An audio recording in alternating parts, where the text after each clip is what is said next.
I recently had a unique opportunity, a phrase here which means the distinct displeasure, of rewatching Drag Race UK vs. the World Season 1 for my weekly Drag Race podcast. If you haven't already checked that out, you should make sure to check that out in the links below, or you can go back and watch the semi-visual podcast. And this week is UK vs. the World week because there will be quite a few videos on the subject. After a familiar feeling of angst, diarrhea, anger, and nausea, I wanted to make an especially spicy take video where I went and just rejudged the entire season from my own preferences from start to finish, picking winners, assigning those wins, choosing bottom twos, and figuring out who would go home in a lip sync scenario. And for all of those who are a little extra sensitive towards the opinions of others, remember that this is my personal opinion, so if you don't like my judging tastes, I don't actually care. You could scroll away. This universe has absolutely no bearing on reality or real life or you or my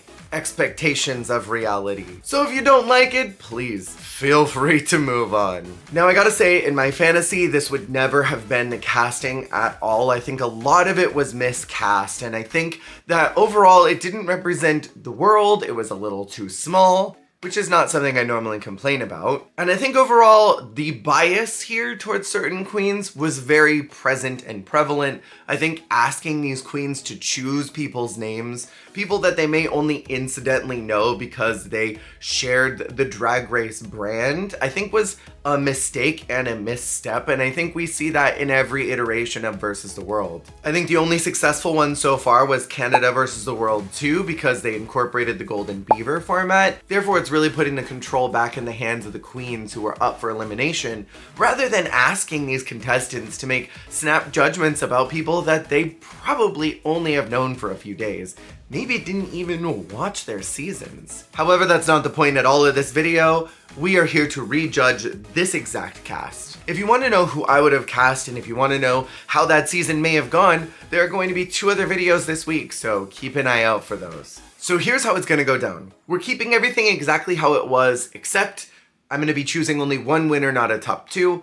I'll choose a bottom 2, one of them will go home from the lip sync that actually happened that week. So we're starting out in episode 1, which is the variety show. This is my personal opinion, but I feel like a variety show is meant to not only showcase who you are, but in a versus the world scenario, it's meant to represent your home country. And it's supposed to tell something about those people so that you are bringing something special to the global stage. However, you need to filter all of that through what you would normally do in your territory and bring that to a global level. Frankie Wonga is one of my favorite winners of all time just because she's so weird and wild and has such an interesting fashion sense. But in her talent show in Thailand 3, she did this performance where she couldn't smell anything and she wondered if it was COVID. And she takes something off and reveals that there's a nose on her body. And as she's going through her numbers, she keeps revealing these noses that are everywhere until there's one big nose on her butt, pops down on a bottle of VHS cleaner, and then suddenly she can smell again. It was very funny, it was very weird, but it represented Thailand's oddity. That thing that makes Thailand drag so strange. But it filtered it through this global lens that anybody who watched that would understand the weird wackiness of the performance. This is going somewhere, I promise. UK drag is a camp old time, and it is infused with this essence of drag that has kind of gotten lost from US culture. And I think camp drag is beautiful. I think it's a fun time. When you do camp drag, you have to, especially on a global level, filter that through what would be acceptable to all audiences. And I don't think that Baga was able to do that. I think her interpretation of camp was not filtered at all. And I think that it came off messy to me. I don't think it was globally prepared. Therefore, Baga is the bottom for me. And obviously Janie taking this Europop striptease that didn't really go anywhere and did not show the absolute slay that she is as a drag queen merits her being in the bottom as well for me. Cheryl was super understated in this challenge as well, borderline bottom for me. I didn't like how low-key her energy was, and I didn't like her runway either. However, I understand that things were not really going well for her. If I remember correctly, her grand had just passed so I don't want to judge her too harshly on how mellow this all was, because I imagine that some of that was maybe lingering up here while she was performing. So I'm gonna give her one pass this week to kind of let her get into the groove and not put her in the bottom 2, but she is gonna be in the bottom 3 for me. In the original season, Lemon got harsh critiques for not being original, and I have always found this critique strange and odd because it had been how many years since All Stars 3 had aired, and between this time, we did All Stars 4, 5, 6, there was UK 2, UK 3 that they had just finished filming, and Down Under. Ru and Michelle have seen a total of 6 extra seasons in between the time that Aja did the iconic stare thing to when Lemon did it. So this, it's been done before, is weird because everybody on stage did singing lip syncs, and that had been done before. And also, how many of those girls could actually climb up those stairs and do a jump split? Not many of them, if any of them this season. So I never liked that critique, I thought it was BS. And yeah, her energy and her look wasn't great, but I mean, it wasn't any worse than someone like Cheryl's. It wasn't any worse than someone like Jujubee or Mo. Now, Mo's runway look was incredible, but the energy was a little bit weird, and I don't want that Jesus shit on my TV. This has been a long-winded explanation of this, but I feel like it's best to just go into detail on why I feel the way that I do. In my opinion, I think Pangina took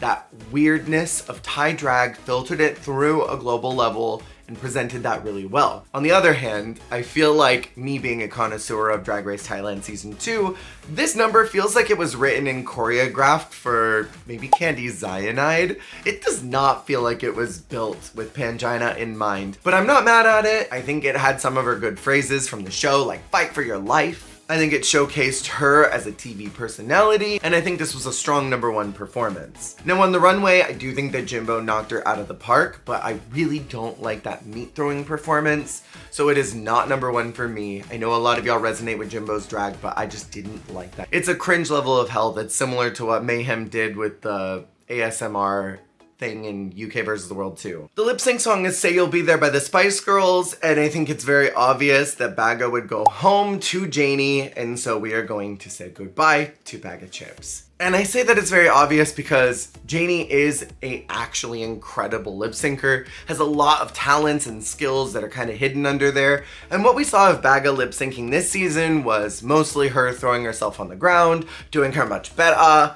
And I just don't really think that she went anywhere with her lip syncs. So we moved to episode 2, which is the RuPaul Ball. I hate this category. I think that it could have been so much better for the first versus the world season, whatever. Lemon is here in replacement of Baga, and I did go ahead and I looked at the unaired looks, and knowing what Lemon's skill level is with sewing, I decided to kind of make some snap judgments on where I think this was gonna go. I'm gonna be real, I was so gagged that Janie won this week because I did not like either of her first 2 looks, and I did not see this bodysuit on RuPaul at all. I didn't think her package was groundbreaking, and I'm a huge Janie Jacquet apologist, and I think that she can do no wrong, but I think this ball package was wrong. On a whole, the package that I liked the best overall was between Jimbo and Mo.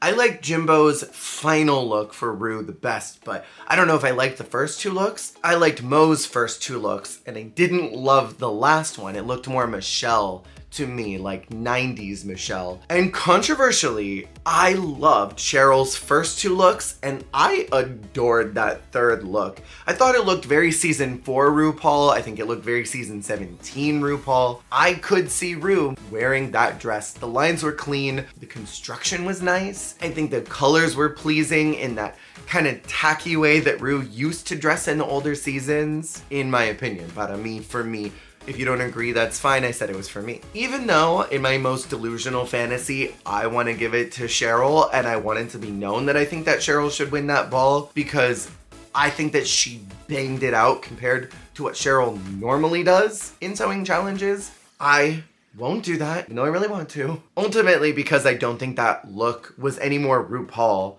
than I think Janie's was. Jujubee for me was the very clear bottom. She kept doing this thing with her dress where she was hiking it up like what kids do when they gotta pee. So they're like showing you their underwear like, hi, I gotta go to the bathroom. And to me, very much got this energy of like, someone please send me home. please put me in the bottom. I don't want to be here. I don't know if that was going through her head, but that was the energy I was getting from the TV. It was almost to me like Juju was bullied onto this set and was actively trying at every moment to go home. As for the bottoms, again, I'm a Janie Jacquet apologist, but all of her looks looked like they came from Party City. Like they looked like costume versions of things. And that RuPaul look was just not it. And so for me, I would truly put Janie in the bottom too. If Baga was here, she would have been the other bottom too. So it's Janie and Juju to supermodel the LA Toya version, which was the weirdest little Europop thing I've ever seen. And I think it is pretty clear from Janie's energy in this type of lip syncing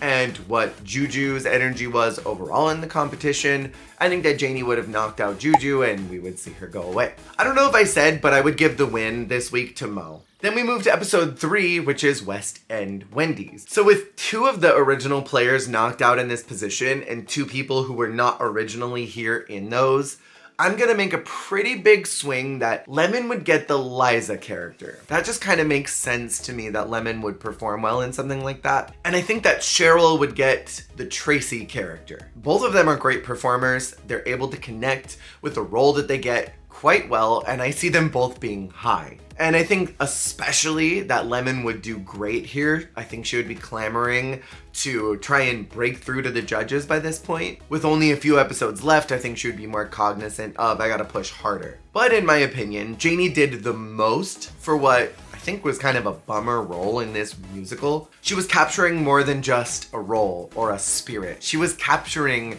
this raw energy and charisma that we know that Meryl Streep has, and she encapsulated that in a way that was so perfect in its iconography, in its interpretation, that Janie won this week hands down for me. Plus, I really liked her ... This one's hard because it's an original iteration. I thought Juju, Baga, and Jimbo were the worst ones, with Jimbo being a high safe because of the ... look. But both those divas are not here. So, I mean, I guess Mo would be in the bottom because she didn't connect with that character very well. And I was not a fan of the Monsters Inc. look. I thought it looked a little heavy and cumbersome. I thought the upper part was nice, but then everything else just looked a little... And now I've got to say my other controversial opinion is that I don't think that Jimbo did that bad in the challenge. I think the Dodo role was not written to be spectacular. It's also kind of a weird choice to have all these iconic characters from these old musicals and then pick the dog. Like, is that weird to anybody else? Because that's weird to me. I don't think that that was necessary, and I think it was built to fail. And again, I think that Jimbo would have been kind of higher because the performance was fine. It wasn't the best, but it was fine. And then her runway was good. So she should have been safe originally. However, I think that Lemon and Cheryl would be really, really good in this musical, and I don't see them falling to the bottom to justify putting anybody else there. Janie obviously was the top. I think Pangina was so good in a what the hell did I just watch kind of a way. Plus that ... is one of my favorites from the season. So I mean, I guess incidentally it has to be Mo and Jimbo because I don't think anybody else would land there in the bottom. Plus, Cheryl and Lemon's unaired looks are so good for ... There's quite literally no way to justify anybody else but Mo and Jimbo being there, which is a bummer because I don't think that Jimbo should have gone home this week. The song is We Like to Party, The Venga Bus Is Coming. I see Jimbo kind of getting curb stomped by Mo this time. I don't think that Jimbo's lip syncing abilities had improved at all from Canada 1. And I think she kind of picked up the pace a little bit. When it got to All Stars 8, still wasn't great, but I just don't see Jimbo being able to perform well in this song against someone like Mo, who is a decent enough dancer. I don't think Mo's that spectacular of a lip syncer, but I think that she would absolutely beat Jimbo here. And so on some level, I feel like it feels better knowing that Jimbo went out here because it was semi-reasonable why she was in the bottom, rather than we're trying to keep Baga out of the bottom, which is what it originally felt like. Then we move on to week 4, which is Snatch Game. Again, I gotta say initially, I hate the format of Family Edition. I would much rather have had Of Love. I mean, I don't like Of Love either, but I like it more than I like the family edition. I think this one's garbage. Janie obviously was the objective weakest in the challenge that week. I think doing James Charles was a terrible idea, even if the look was Uncanny Valley. I think that Mo was kind of mid-tempo for me. I didn't think it was that spectacular. She was just being loud, which isn't who Billy Porter is. Billy Porter is pretty even-keeled and says cutting shady things. And I think it was a big misdirect that Ru suggested that they change their character just because Ru thought that Mo looked like Billy Porter. I don't know. I just didn't care for this performance. And for me, para mí, Blue did the cardinal sin in Snatch Game, which was announce that you are not the real character. And I don't fuck with that energy. I know that it's a fantasy and I know that it's all fake, but when you are portraying a character, your job as a drag queen is to convince me that you're them. I have seen the world's shittiest Jessie J. I have seen the world's shittiest Cher. And it was the drag queen's job to make me think that's them. It's the same as when Delta gets on the stage performing as Adele. I forget that it's not Adele because she has me so locked in to that role and that character. And Blue committed the cardinal sin of announcing, I'm not the real one. I don't think that is funny. I think that can be on something like SNL maybe, but we're not on SNL. And even then, I think that humor is so subjective and specific to a scenario. And also, I'm not a fan of mid-game changes. Stick to your character. Do your character the whole time. And then I felt the baby was a little one note. They've gotten on other queens in the past when it mattered for them to be in the bottom for reusing a line or a phrase, but it didn't matter with Blue because she was the one that was on the dossier to get to the win this week. I think it was very clear that Blue was going to win this no matter what. And then I think Pangina was objectively unfunny. In my opinion, I think it's very clear that Cheryl and Lemon would be the top two of the week because they're both really good at Snatch Game. In my opinion, Cheryl was funnier in her Snatch Game as Gemma than Blue was as Mary Berry. Mary Berry was funny. Don't get me wrong, I'm not saying it wasn't funny. But I thought Cheryl did something that was unexpected with Gemma in translating her knowledge of her to do a genuinely good characterization. And then obviously Lemon's Jojo Siwa would have won that week had her runway been better, but Jimbo did not only good as Joan Rivers in Canada 1, but also had a spectacular Celine runway where Lemon didn't. And Lemon and Cheryl were both great in Canada versus the World 2 for their Snatch Game. The Snatch Game musical thing. They were still good in that. I think that Lemon's unaired Luck Be a Lady look is a little understated. I think it's pretty, but it's a little understated. I think that Cheryl has a very similar vibe to Pangina. And because it is similar vibe, they really liked that. I think that it is entirely possible to give a win to Cheryl here. Call me a crazy girl. And now for the bottom two, because I think because the season is so short, doing if you're not in the top, you're in the bottom is insane and a gross misuse of power. So I'm going to say that the bottom two is Janie and Mo, because I think that Janie was objectively bad. I think that Mo wasn't great. I loved Mo's look, but I liked Pangina's better. And even though Pangina would be bottom 3 for me, I just can't justify putting her in the bottom with that look being so next level good. And Mo's kind of requires the lights to be off to be the spectacle that it is. It's still really strong, but it needs to be under low light to be extra. Where Pangina's is great in any lighting. And even though this is another Europop style song, I just don't see Janie being able to survive yet another lip sync. I think that Mo is just maybe going to eke by here on a technicality that Janie has just lip synced too much. And even though it's a lip sync for your life, I don't want to push somebody through just because I like their drag. I want to push somebody through who's genuinely trying their hardest in the competition. And I feel like Janie kind of phoned it in for a couple of these challenges.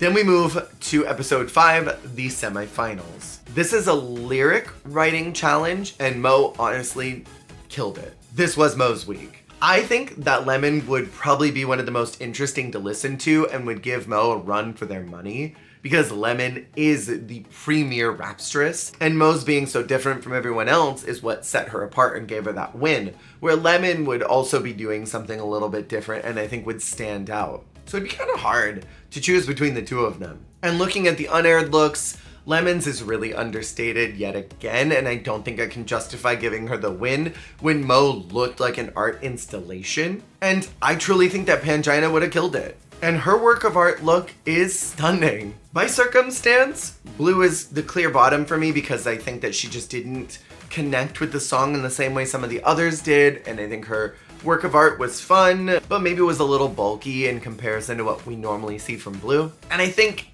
I gotta just say that it's Cheryl at the bottom purely because of the work of art. Runway was kind of mid, so I would put Lemon at like a safe spot, kind of right in the middle. The lip sync song is Toy, and this is an incredibly high energy, bombastically loud song that has such a fun vibe to it. One of my absolute favorite songs. And I'm sorry to say it, I think that Cheryl would end Blue's career here and send her packing. Blue would probably bounce on her kneecaps again as she loves to do in a lip sync, and I think that Cheryl would work out a little two-step donkey kick, and I would love to see it. So that means Cheryl moves on to the finale. So that means our top 4 is Cheryl, Lemon, Pangina, and Mo. This feels like an accurate representation of the world. We got Canada, we got UK, Thailand, and US. Yes, I would love Holland here, maybe instead of one of the colonies, but maybe if Janie's role was replaced with someone like Cedergine or Chelsea Boy, maybe Holland would have made the finale.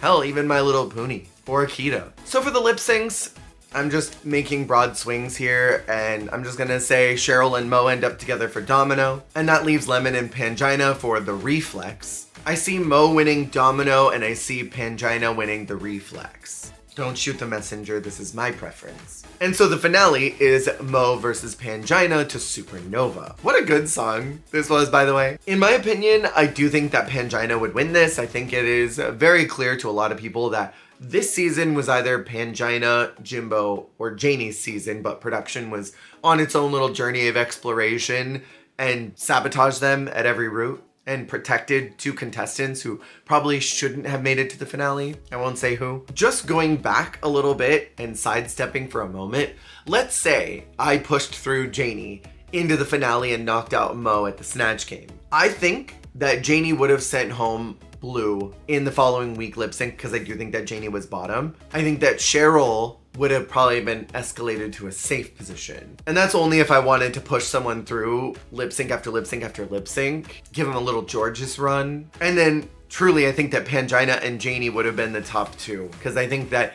Janie probably would have beaten out anybody in either one of those lip syncs. And I think that Pangina would still win in that scenario. But that has been my rejudging of this season and how I would have organized it all, how I would have set it all up. Let me know who your winner was from this group in the comments below. Who were you rooting for and who are you hoping to see in a future versus the world? I just hope that we bring it to the US so that they can get a proper like 150, 200K package. Maybe even bring it up to 250K since it's the world that's being represented. Make this the true Olympics of drag. Give them the biggest prize package possible. And knock out this UK stuff where they only give them 50K because that's BS. Remember to subscribe if you haven't already. Thank you for watching and I'll see y'all on the flip.